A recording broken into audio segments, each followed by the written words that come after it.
64ാമത് സംസ്ഥാന സ്കൂൾ കലോത്സവം പൂരനഗരിയായ തൃശ്ശൂരിൽ പൊടിപൊടിക്കുകയാണ്. വ്യത്യസ്ത കലാകാഴ്ചകളാണ് പൂരനഗരിയിലെ ആസ്വാദകരെ വരവേൽക്കുന്നത്. മത്സരാർത്ഥികളിലെല്ലാം ആത്മവിശ്വാസത്തിലാണ്. എന്നാൽ ആശങ്കയുള്ളത് മറ്റൊരു കൂട്ടർക്കാണ്.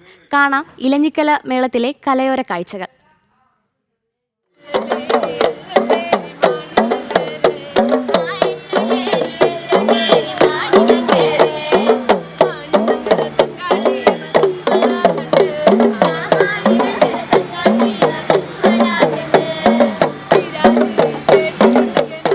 ഓരോ വേദികളും ഇങ്ങനെ കലാപ്രകടനങ്ങൾ കൊണ്ട് തകർക്കുകയാണ്. മതിമറന്ന ആവേശത്തോടെ മത്സരാർത്ഥികൾ കാണികളുടെ മനം നിറയ്ക്കുന്നു. പക്ഷേ വേദിക്ക് മുൻപിൽ ആശങ്കയോടെ ഒരു കൂട്ടരുണ്ട്. മറ്റാരുമല്ല, മത്സരാർത്ഥികളുടെ രക്ഷിതാക്കൾ തന്നെ.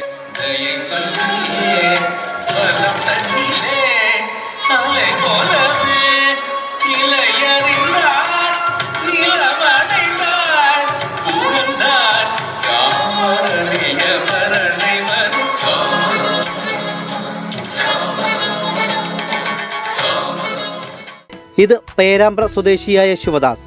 കുച്ചിപ്പുടി, ഭരതനാട്യം എന്നിവയിൽ മകൻ സൂര്യകിരൺ മത്സരാർത്ഥിയാണ്. എന്നാൽ എല്ലാറ്റിനും ഓടി നടക്കുന്നത് അച്ഛനും അമ്മയുമെല്ലാം. മകൻ്റെ കലാപ്രകടനങ്ങൾ വിവരിക്കുകയാണ് അച്ഛൻ.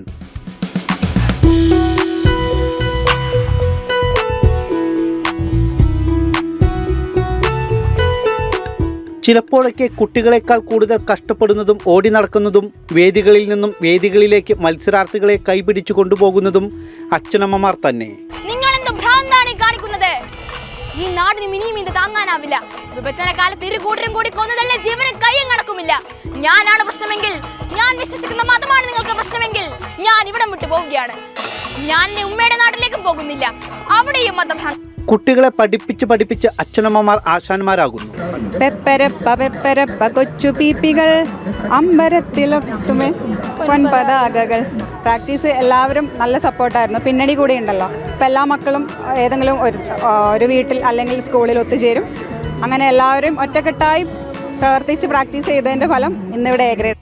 വേദിയിലെ കലയാട്ടങ്ങൾ ആസ്വാദകർ കാണുന്നത് കുട്ടികളുടേത് മാത്രമായിരിക്കും.